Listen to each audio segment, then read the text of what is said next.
Good morning. Isn't it amazing how quickly some ideas can take root and grow from obscurity to the mainstream consciousness in a short span of time? What a difference a year makes. It was in March this time last year, about 12 months ago, that NFT really came into the mainstream. And it was sparked off with the sale of Beeper's Everyday's first 5,000 days, which sold for a record-breaking $69 million. The rest is history. In October last year, Facebook changed its name to Meta, signaling their hard pivot into the metaverse. Other big tech companies quickly followed suit with their plans for the metaverse. And today, the metaverse, from being an obscure word used by only geeks and techies, it has come into the mainstream as well. And just about 2 months back, Elon Musk and Jack Dorsey, the founder of Twitter, started a big tweet storm around Web3, what it is, what it's not, what it could, and what it should be. And today, Web3 has come into the consciousness of the mainstream media as well. So what are Web3 NFTs and the metaverse? And why should you care?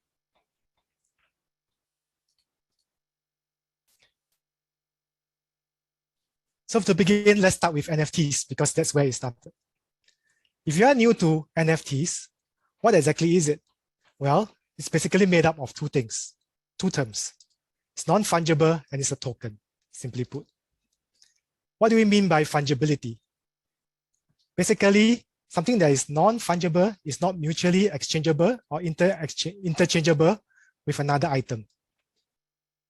So if an item is fungible, looking at the figure on the right, you can easily exchange it for something else of equal value and utility. So examples are things like Bitcoin and Ethereum cryptocurrencies, as well as the more traditional, familiar fiat currencies that we currently hold, like the US dollar or even the Singapore dollar. On the non-fungible end, examples would be things like they are totally unique, things created by creators, by artists. And this could be digital in nature and intangible, or it can be tangible in nature.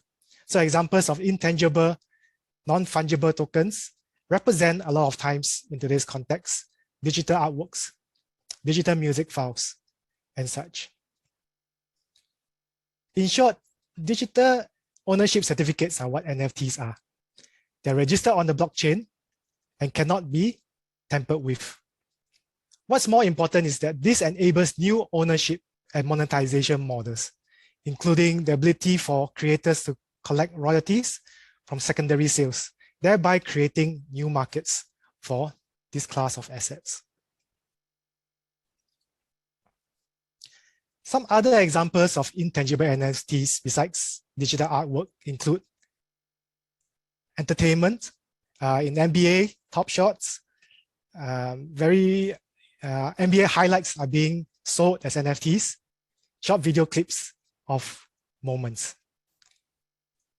Digital music is being sold as NFTs today. Even designs of in-game racetracks, the Monaco racetrack was sold, and in-game real estate, as in the case of the Sandbox. In fact, the NFT market is pretty much very, very volatile today. And at the end of last year, beginning of this year, many people thought that the bubble would burst. However, looking at the trends at the beginning of this year, it continues to grow and trend at a very comfortable volume, going at about 250 million per week. And average transaction values holding up at about $2,000 per transaction. Of course, most tokens are not sold at that average. There is a long tail of about most of the tokens being sold today are sold at about a price of $500. And there is obviously the headline sales of millions and hundreds of thousands of dollars out there. So let's move on to the metaverse. What is the metaverse? This obscure term was really first coined in a book by Neil Stephenson in 1992. a novel called Snow Crash. Today, in the context of what we're talking about, the metaverse is more like a network of virtual 3D worlds that are going to be interactive, immersive, and collaborative. Metaverse could become the new operating system for the new iteration of the internet. If you think about it, when the internet was young, we accessed it using our desktops, using terminals and browsers. Today, we are in the age of the mobile, and the mobile is the new OS for us. In the future, the next generation could be accessing the internet to 3D immersive experiences instead.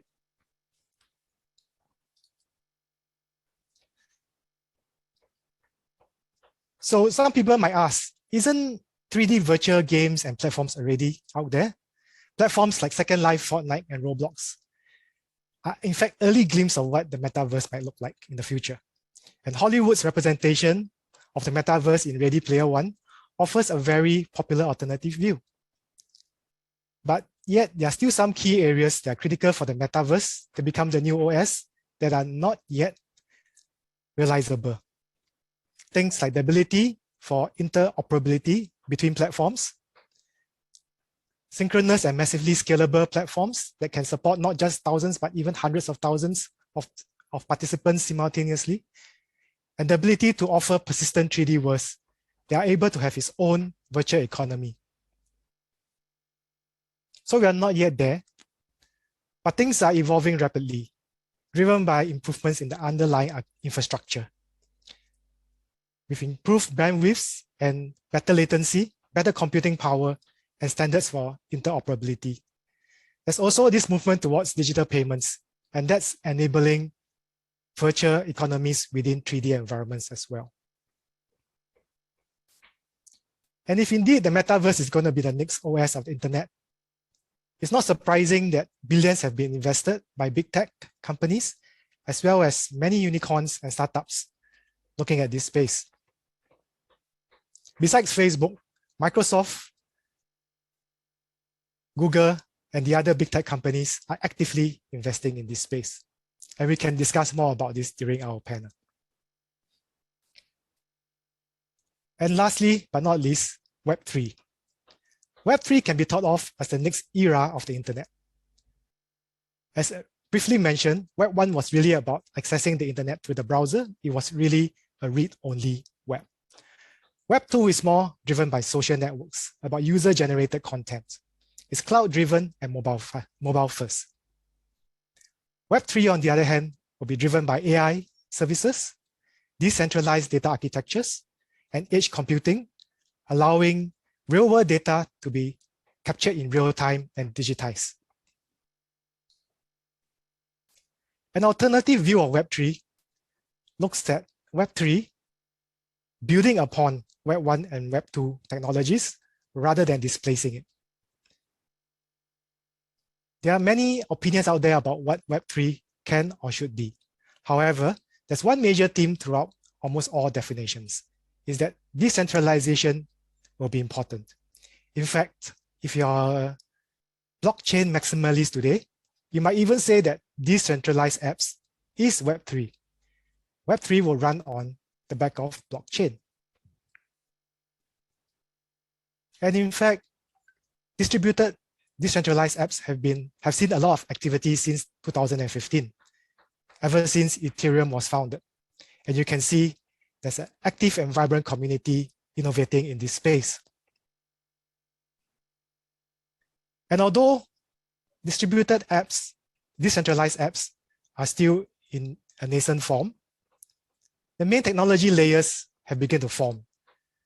That means the basic infrastructure for developers to start spinning out new applications around new use cases is becoming increasingly easier and easier for them to start and deploy apps in the production environment.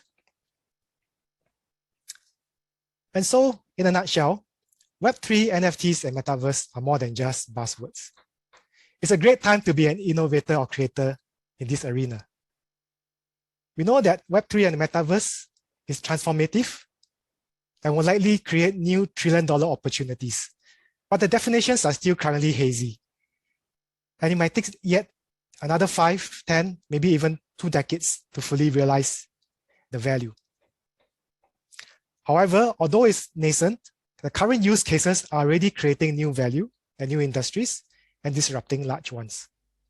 In the creator economy, that's already been mentioned. In GameFi, our second speaker, Mr. Kelly Chu will elaborate more on that. In DeFi, applications that are disrupting the banking industry today. In VR and digital twinning, it's creating new opportunities within the industrial engineering, facilities management sectors, as well as the entertainment sectors. And also in many other sectors like retail, education, and professional service, all ripe for innovation. Thank you for your kind attention. And I look forward to seeing you again later during our panel discussion, when we will dive more deeply into some of these topics and also try to answer some of your questions. Over to you, Jason.